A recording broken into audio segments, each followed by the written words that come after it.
Hi, I'm Renee Fleming, and I'm here with Stephen DiDonato and King Saladin. Thanks for joining me, and I'm really longing to hear about your project. So, why don't you just dive in and tell us about what you're doing? Yeah, so we're really excited about this project. We are collaborating to do a trauma informed collective arts project with youth middle school students at Grayson School in Radnor, Pennsylvania, and we brought this project together to really look at how this collective arts project and engaging between a psychologist and an artist could really support youth in empowering them in an increased sense of belonging and also really working around like youth well-being overall, right? And kind of bringing all of that we know behind trauma-informed care and brain science and the arts and how all of that comes together to better youth outcomes. Sounds Raheem, great. do you want to add to that? Yeah, so me, I'm coming in King Saladin on the artist side, from West Philadelphia, Southwest Philadelphia. Uh, this is kind of full circle for me because right before I pursued art, totally in 2020, I'm sorry, 2011, July 4th, I quit my job and I was actually working at a placement called Wordsworth Academy. That was it was like a step down from a lockup for kids in the inner city. And me always loving art, I was super bored at work, right? So I just tried to start my own kind of like program because I seen every kid that would do the art classes and things like that with me, their behaviors would change because they weren't able to come to the art classes. I said if they were in any discipline trouble or any fights early in the morning, stuff like that. Because when I came in, I was a residential counselor. You got to read their sheets and see who's on 1-on-1 and who's doing this and who's doing that. So to make a long story short, I started my own little thing inside of the Wordsworth, and the big wigs that come and just count the kids. They don't really talk to anybody. They seen how the units change because now I'm doing art for the kids. Now they're doing art. They're writing where they're from: South Philly, West Philly, North Philly. So it's like a whole art situation inside of this jail unit, pretty much. And they're like, "Well, can you do this for everybody?"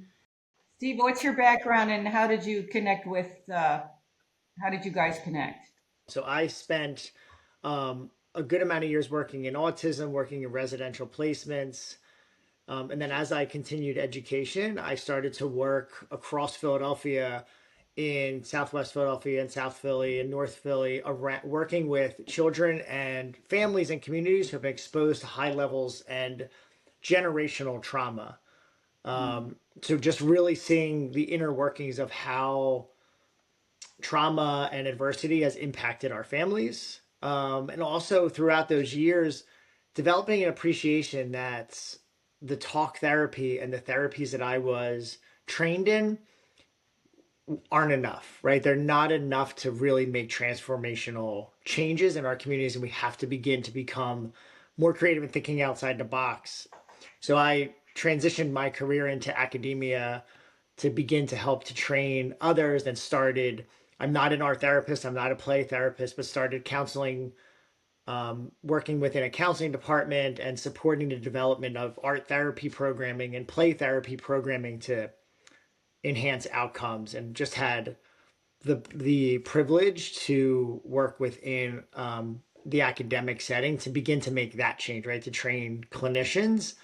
And the beginning of this year, were contacted by Saladin's manager, right, to begin to engage in this Neuroarts in writing a Neuroarts grant. And that's how we came together, was through Saladin met David Lowenstein at an event in Brooklyn, right, Saladin? Yeah, Yeah. one of our close friends owns like this amazing gallery sound bar. You guys gotta come. I'm going to invite you guys. It's like the craziest Yeah. thing in the world. It's in Red Hook. It's right on the edge of the water, looking at the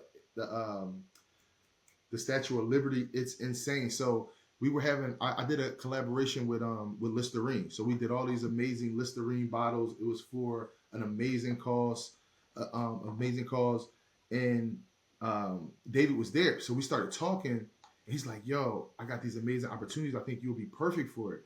So I talk to people all the time, but I lose numbers. I'm like, oh, I can't forget who the guy was. So Orrin was actually there that night, my manager. And I was like, yo, you guys got to meet. I actually brought them together, was like, listen, talk. Y'all got to meet. So that's how it happened. And then from there, Orrin was communicating with Steve and David like over weeks and months. And then it kind of got to the point where it's like, oh, right, Raheem, it's about to go down. Let's get ready. The Grayson School kids are ready. So it happened like that. It was like a shot in the dark, but it happened. It was Organic. super organic, and I think it was meant to be. Yeah. Wow. Talk a little bit about what your plan is for the project, the methodology,